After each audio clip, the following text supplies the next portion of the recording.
തിന്നി. അത് പൊളിക്കണ്ടേ? പൊളിക്കട്ടാ. അത് പൊളിക്കാനാ? അവിടെയൊക്കെ വെള്ളം ഇടല്ലേ കേട്ടോ. അത് എന്തിന്ന്? ആര്? ഏത് പട്ടി? അതാരിട്ടാ?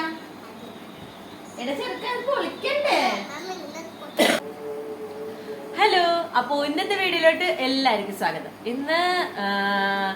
ഇന്നിപ്പോ ശരിക്കും പറഞ്ഞാൽ ഓണത്തിനോട് അടുത്തോണ്ടിരിക്കണേ കേട്ടോ. എന്താണ് ആദ്യം ഇപ്പൊ ബ്രേക്ക്ഫാസ്റ്റ് കഴിച്ചോണ്ടിരിക്കണേണ്. ആദ്യം ബ്രേക്ക്ഫാസ്റ്റ് കഴിക്കുന്നത് ഇന്ന് ഗോതമ്പ് കൂട്ടാണ് അതിന്. അപ്പൊ ഞാൻ വിചാരിച്ചു ഒരു മുട്ടയും കൂടി എടുക്കാന്ന് വിചാരിച്ചു. അപ്പൊ ഞാൻ 2 മുട്ട പുഴുങ്ങി എടുത്തിട്ടുണ്ട് കഴിക്കാൻ വേണ്ടിട്ട്. ഞാനിപ്പോ അത് വെള്ളത്തിട്ടേക്കണേ. അപ്പൊ അവന് എന്നെ പൊളിക്കണതാണ് എപ്പോഴും ഇഷ്ടം. അപ്പൊ അതുകൊണ്ടാണ് ഞാനിപ്പോ വെള്ളത്തിൽ ഇട്ടിട്ട് ഇങ്ങോട്ട് കൊണ്ടുവന്ന് അവൻ തന്നെ പൊളിക്കട്ടെന്ന് വിചാരിച്ചിട്ട്. തന്നെ മുട്ട ഇത്. എന്റെ വീഡിയോ കാണുന്ന ആൾക്കാര് വീഡിയോ ഇഷ്ടപ്പെട്ടാൽ ലൈക്ക് ചെയ്യുക, അതേപോലെ കമന്റ് ചെയ്യുക. നിങ്ങൾക്ക് എന്താണോ പറയാനുള്ളത് അത് കമന്റ് ആയിട്ട് ഇടുക. വീഡിയോയിൽ എന്തെങ്കിലും അഭിപ്രായങ്ങളുണ്ടോ, അല്ലെങ്കിൽ വീഡിയോനെ പറ്റി എന്തെങ്കിലും പറയാനുണ്ടോ, അല്ലെങ്കിൽ വീഡിയോ നിങ്ങൾക്ക് ഇഷ്ടമാണോ, അപ്പൊ അതുമായിട്ട് എന്തെങ്കിലും പറയാനുണ്ടെങ്കിൽ അതൊക്കെ കമന്റ് ആയിട്ട് ഇടുക. അതേപോലെ തന്നെ ചാനലൊന്ന് സബ്സ്ക്രൈബ് ചെയ്യാൻ കൂടി ചെയ്യാം. അപ്പോ അതിവിടെ മുട്ട പൊളിച്ചോണ്ടിരിക്കണേ. എന്നാ ഇടാനോട്ടോ. ഇപ്പോ ഞാനും അത് മാത്രമേ ഉള്ളൂ. മാത്രല്ല നല്ല ശുചി പൊക്കത്തുണ്ട്. ചേട്ടയും അപ്പനൊക്കെ പുറത്തോട്ട് പോയേക്കണം. അപ്പൊ കറിയൊക്കെ വാങ്ങിച്ചു വെച്ചിട്ടുണ്ട്. കറി എന്ന് വെച്ചാൽ മീൻ വാങ്ങിച്ചു വെച്ചിട്ടുണ്ട്. ഇനി അത് മീനൊക്കെ ശരിയാക്കി എടുക്കണം, കറി വെച്ചൊക്കെ എടുക്കണം. ഇന്ന് നല്ല മുട്ട മഴയാണ്, പുറത്ത് നല്ല മഴയുണ്ട്. ഞാൻ ശരിക്കും പറഞ്ഞ മുട്ട മാത്രം തിന്നാന്ന് വിചാരിച്ചാൽ പക്ഷെ മുട്ട അത് കഴിച്ചു. ഞാൻ എടുത്തോണ്ട് വന്ന മുട്ട അവൻ തന്നെ കഴിച്ചു. ആകെ ഒരു മുട്ട കഴിച്ചത്. അതുകൊണ്ട് ഞാൻ വിചാരിച്ചിട്ട് ഗോതമ്പൂട്ടും കൂടെ കഴിക്കാന്ന് വിചാരിച്ചു. അല്ല അത്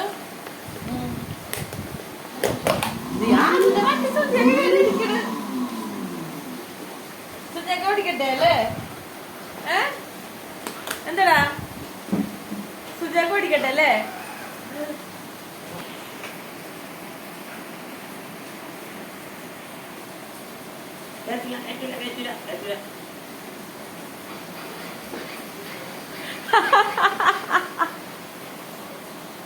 അവനെന്താണ്ടൊക്കെ എടുക്കാറുണ്ട്.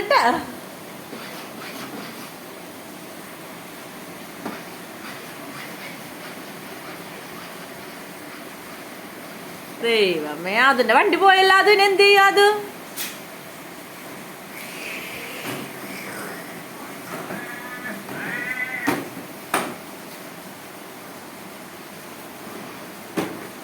മഴയും കണ്ടോണ്ടിരുന്ന അത്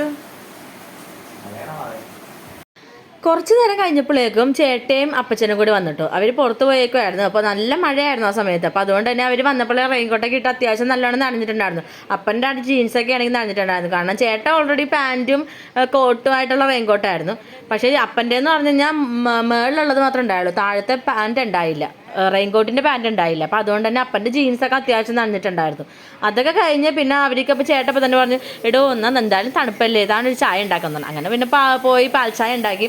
അപ്പോൾ പാൽച്ചായയാണ് ഈ തണുപ്പൊക്കെ ഉള്ളപ്പോൾ, അല്ലെങ്കിൽ എട്ടക്കൊക്കെ കുടിക്കാനൊക്കെ അയാൾ പറയുമ്പോൾ അയാൾക്ക് പാൽച്ചായ മതി എന്ന് പറയുള്ളൂ. അല്ലാത്ത സമയത്തൊക്കെ രാവിലെ കട്ടൻ ചായ കുടിക്കാറ്. അപ്പോൾ നല്ല തണുപ്പൊക്കെ ചെയ്തിട്ട് നല്ലൊരു അടിപൊളി ചായയൊക്കെ ഉണ്ടാക്കി. ഞാനും കുറച്ച് ചായയൊക്കെ കുടിച്ചു. ചായയൊക്കെ കുടിച്ച് കഴിഞ്ഞിട്ടാണ് പിന്നെ മീനൊക്കെ വെട്ടാൻ വേണ്ടി നിന്നത് കേട്ടോ. അപ്പോൾ ചാളയായിരുന്നു വാങ്ങിച്ചു വെച്ചല്ലോ. അപ്പോൾ എല്ലാവരും ഉണ്ടായിരുന്നത് കൊണ്ട് തന്നെ സുജി അപ്പോൾ രാവിലെ തന്നെ ചാളയൊക്കെ വാങ്ങിച്ചു വെച്ചിട്ടുണ്ടായിരുന്നു. ചാള അപ്പം ഞാൻ വെട്ടി. അപ്പോൾ വെട്ടുന്ന സമയത്ത് തന്നെ അപ്പനോട് ഓൾറെഡി ചോദിച്ചിട്ടുണ്ടായിരുന്നു ചാള എന്ത് ചെയ്യണമെന്നുള്ളത്. കാരണം അപ്പനുള്ളപ്പോഴേക്ക് അരച്ചെറിയൊക്കെ തന്നെ പറയുള്ളൂ, എന്നാലും ഒന്ന് ചോദിച്ചതായിരുന്നു. അപ്പോൾ ചേട്ടക്കാണെങ്കിൽ വറുത്തത് മതി എന്ന് പറഞ്ഞു. അപ്പോൾ അതുകൊണ്ട് ചേട്ടക്ക് വറുക്കാനും ചേട്ടക്കും അതിനും കൂടി വേണ്ടിയിട്ട് വറുക്കാനും മാറ്റി വെച്ചു. പിന്നെ ബാക്കി ഉണ്ടായിരുന്ന മീനെല്ലാം കൂടി ഞാൻ അങ്ങോട്ട് കറി വെച്ചു. അപ്പോൾ തേങ്ങ അരച്ചിട്ട് കറി വെച്ചു. തേങ്ങ അരച്ചും വെക്കും, തേങ്ങാപ്പാൽ പിഴിഞ്ഞും വെക്കും. ഇപ്പം ഞാൻ എളുപ്പപ്പണി ചെയ്യാമെന്ന് വിചാരിച്ചിട്ട് തേങ്ങ അരച്ചാണ് വെച്ചത്. പിന്നെ അത് കൂടാണ്ട് പച്ചക്കറിയും എന്തെങ്കിലുമൊക്കെ വെക്കണമെന്നുണ്ടായിരുന്നു. കാരണം ബീൻസ് ഇന്നലെ വെക്കാൻ വേണ്ടി വാങ്ങിച്ചു വെച്ചതാണ്, പക്ഷെ ഇത് ഇന്നലെ വെച്ചിട്ടുണ്ടായില്ല. അപ്പോൾ അതുകൊണ്ട് ആ ബീൻസ് ഇരുന്ന് വെച്ചതുകൊണ്ട് ബീൻസും പീര ഒതുക്കാം, അതുകൊണ്ട് അതേപോലെ ചാള കറി വെക്കാം. അപ്പോൾ അതുകൊണ്ട് ചാള അരച്ച് എല്ലാം ഇട്ട് അതിൻ്റെ ഇടണതിൻ്റെ ഇടക്ക് ആദ്യം വന്നിട്ടാണെങ്കിലും എൻ്റെ നൈറ്റിൽ പിടിച്ചിട്ട് വലിക്കുക, അവന് മീൻ ഇടണമെന്നും പറഞ്ഞിട്ട്. പിന്നെ അവനൊരു കണക്കിന് ചേട്ടൻ വിളിച്ചോണ്ടും കൊണ്ടുപോയി. അപ്പോൾ അവനാണെങ്കിൽ ഓണമൊക്കെ അല്ലേ, അപ്പോൾ അതുകൊണ്ട് കഴിഞ്ഞപ്പോൾ ചേട്ടൻ പറഞ്ഞാൽ അതിൻ്റെ മുടിയൊക്കെ വെട്ടാം, അതോടെ നല്ല ചേട്ടക്ക് ഇരിക്കണോട്ടാന്നൊക്കെ പറഞ്ഞു. പിന്നെ പപ്പയും മോനും കൂടെ മുടി വെട്ടാൻ പോയി. അതും അവിടെ അതിന് പുതിയൊരു കസേര വാങ്ങിച്ചിട്ടുണ്ടായിരുന്നു. അതുകൊണ്ട് ആ കസേരമേൽ ഇരുന്നുകൊണ്ടാണ് അത് പപ്പയുടെ മുമ്പിൽ ഇരുന്നേച്ചത് മുടി വെട്ടാൻ വേണ്ടിയിട്ടൊക്കെ. അപ്പോൾ അവനെ മുടി വെട്ടിക്കണ നേരത്തിന് ഞാൻ ബാക്കിയുള്ള പണികളൊക്കെ ചെയ്ത് തീർത്തേക്കാന്ന് വിചാരിച്ചു. അല്ലെങ്കിൽ അവൻ പിന്നെയും വന്നു കഴിഞ്ഞാൽ എൻ്റെ പണി പിന്നെയും നടക്കില്ല. അപ്പോൾ ഞാനപ്പോൾ അതുകൊണ്ട് തന്നെ ബീൻസൊക്കെ ഇപ്പോൾ ഓൾറെഡി താളിക്കാൻ വേണ്ടിയൊക്കെ വെച്ചു. ബീൻസൊക്കെ ഞാൻ താളിച്ചിട്ടാണ് പിന്നെ ബീൻസ് ഇട്ടിട്ട് പിന്നെ വേവിച്ചെടുക്കുന്നത്. അല്ലാണ്ട് ചില ആൾക്കാർ ബീൻസ് ആദ്യമേ വേവിക്കും, പിന്നെ അത് കഴിഞ്ഞിട്ട് താളിച്ചെടുക്കും. പല പല രീതിയിലും വെക്കുമല്ലോ. അപ്പോൾ ഞാനപ്പോൾ എല്ലാം ബീൻസൊക്കെ താളിച്ചു. അത് കഴിഞ്ഞിട്ട് ബീൻസ് എല്ലാം കൂടെ പീരൊതുക്കി വെക്കാമെന്നാണ് വിചാരിച്ചത്. പീരൊതുക്കി വെക്കാൻ നേരത്ത് കുരുമുളക് പൊടി മഞ്ഞപ്പൊടി മാത്രമേ ഇടുള്ളൂ. അല്ലാത്ത സമയത്ത് നോർമലായിട്ട് വെറുതെ താളിച്ച് വെക്കുമ്പോഴേക്കും മുളക് പൊടി മഞ്ഞപ്പൊടി ഇട്ടാൽ താളിക്കാറ്. അപ്പോൾ പീരൊതുക്കി വെക്കുന്നതാണ് എനിക്ക് കൂടുതലിഷ്ടം. അപ്പോൾ ഞാൻ എന്നാലേ ബീൻസ് എടുത്തത് കഴിക്കാറുള്ളൂ. അപ്പോൾ അതുകൊണ്ട് ഞാൻ കുറച്ചും കൂടെ എൻ്റെ ഉള്ളിലോട്ടും ചെല്ലണമല്ലോ. അപ്പോൾ അതുകൊണ്ട് ഞാൻ പിന്നെ പീരൊതുക്കി വെച്ചു. പീരൊതുക്കിയത് ബാക്കിയെല്ലാവരും കഴിച്ചോളും. എനിക്ക് മുളക് പൊടി ഇട്ട് താളിച്ച് കഴിഞ്ഞാൽ അത് കഴിക്കാൻ ഭയങ്കര ബുദ്ധിമുട്ടായിരിക്കും. പീരൊതുക്കിയതാകുമ്പോൾ എല്ലാവരും കഴിച്ചോളും, കൂട്ടത്തിൽ ഞാനും കഴിച്ചോളും. അപ്പോൾ അത് കഴിഞ്ഞിട്ട് പിന്നെ ചാള വറുക്കാൻ വേണ്ടി വെച്ചത് കൊണ്ട് തന്നെ ചേട്ടക്ക് ചാള വറുത്തതിൻ്റെ കൂടെ മോരിയാറ് വേണമെന്ന് പറഞ്ഞു. അപ്പോൾ കുറച്ച് തൈര് ഓൾറെഡി ഫ്രിഡ്ജിലുണ്ടായിരുന്നു. അത് വെറുതെ അങ്ങോട്ട് താളിച്ചെടുത്തു. തേങ്ങയൊക്കെ അടിച്ച് വെച്ച് വലിയ ഡെക്കറേഷൻ പരിപാടിയൊന്നും ചെയ്യാൻ വേണ്ടി ഞാൻ നിന്നില്ല. അപ്പോൾ അതുകൊണ്ട് തന്നെ വെളിച്ചെണ്ണ ഒഴിച്ച് അതിനകത്തോട്ട് ഇഞ്ചിയും ഉള്ളിയും പച്ചമുളകും വെളുത്തുള്ളി എല്ലാം കൂടി ഇട്ടിട്ട് അത് മൂത്ത് കഴിയുമ്പോഴേക്കും മഞ്ഞപ്പൊടിയും ഇച്ചിരി ഒരു നുള്ളു മുളക് പൊടിയും കൂടി ഇട്ട് ആ തൈരും കൂടി ഇട്ട് കഴിഞ്ഞാൽ മോരുചാറ് റെഡിയായി. അപ്പോൾ അതാകുമ്പോൾ ചേട്ടക്കുള്ള മോരുചാറാവും, എനിക്ക് വേഗം പരിപാടി കഴിയും. അപ്പോൾ അങ്ങനെ ചാള വറുത്തതിന് ശരിക്കും പറഞ്ഞാൽ ഈ ഒരു മോരുചാറാണെങ്കിലും നല്ല ടേസ്റ്റാണ് കേട്ടോ, നമ്മൾ ചോറിൻ്റെ കൂടെ കഴിക്കാൻ വേണ്ടിയിട്ട്.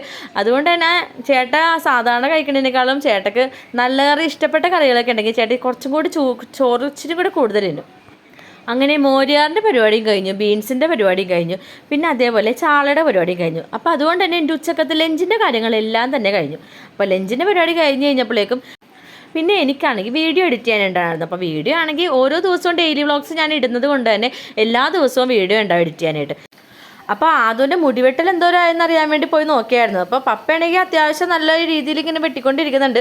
അവനാണെങ്കിൽ വലിയ നല്ല ഭംഗിക്ക് ഇങ്ങനെ പുതച്ച് മുടി അനങ്ങാണ്ട് കുത്തിരിക്കുന്നുണ്ട്. സാധാരണ കുറച്ച് മുടിയൊക്കെ അവൻ്റെ മേത്തോട്ട് വീഴുമ്പോൾ തന്നെ അവൻ കിടന്ന് ഒച്ചെടുക്കാൻ തുടങ്ങും. മുടിയൊക്കെ വെട്ടിയാ എടാ നോക്കട്ടെ, ഹെയർ സ്റ്റൈൽ നോക്കട്ടെ, സൈഡ് കാണിച്ച്. അങ്ങനെയാണാ കാണിക്കണ? സൈഡ് തിരിഞ്ഞ് കാണിക്കട്ടെ ഇറക്ക. ബാക്കല്ല നിന്റെ ഈ സൈഡ് ഇങ്ങനെ കാണിക്കും. കൊള്ളാം. ഇപ്പുറത്തെ സൈഡ് നോക്കട്ടെ, വരയൊക്കെ നോക്കട്ടെ. മതി. ഞങ്ങൾക്കങ്ങനെ സ്വന്തമായിട്ട് മുടിവെട്ടാനായിട്ടൊക്കെ ആളുള്ളതുകൊണ്ട് തന്നെ പുറത്തു പോയി അധികം മുടിവെട്ടേണ്ടി വരില്ല. അതിൻ്റെ മുടി കൂടുതലും ചേട്ട വീട്ടിൽ തന്നെയാണ് വെട്ടാറ്. ആകെ 1-2 പ്രാവശ്യം മാത്രമേ പുറത്ത് ബാർബർ ഷോപ്പിൽ കൊണ്ടുപോയിട്ട് അവൻ്റെ മുടി വെട്ടിയിട്ടുള്ളൂ. അപ്പം അങ്ങനെ ഉച്ചക്കത്തിൽ ലഞ്ചെല്ലാം റെഡിയായി കഴിഞ്ഞപ്പോഴേക്കും ഞാൻ ചോറെടുത്തു. അപ്പോൾ എനിക്ക് നല്ലോണം വിശന്നായിരുന്നു. അപ്പോൾ അതിന് മുന്നേ തന്നെ ഫുഡൊക്കെ കൊടുത്തു. അതുമാണെങ്കിൽ ഫുഡൊക്കെ എല്ലാം കഴിച്ച് കഴിഞ്ഞിട്ടൊക്കെ ഇരിക്കണേ. അപ്പോൾ ഞാൻ തലേദിവസം ഉണക്കമീനും കൂടി എടുത്തിട്ടുണ്ടായിരുന്നു ചോറിൻ്റെ കൂടെ കഴിക്കാൻ വേണ്ടി. അപ്പോൾ ഇന്നത്തെ വീഡിയോ ഇത്രയേ ഉള്ളൂ. നിങ്ങൾക്ക് ഇഷ്ടപ്പെട്ടേ ലൈക്ക് ചെയ്യുക, സബ്സ്ക്രൈബ് ചെയ്യുക, കമൻറ്റ് ചെയ്യുക. അപ്പോൾ നമുക്ക് നാളെ അടുത്ത വീഡിയോയിൽ കാണാം. ബൈ.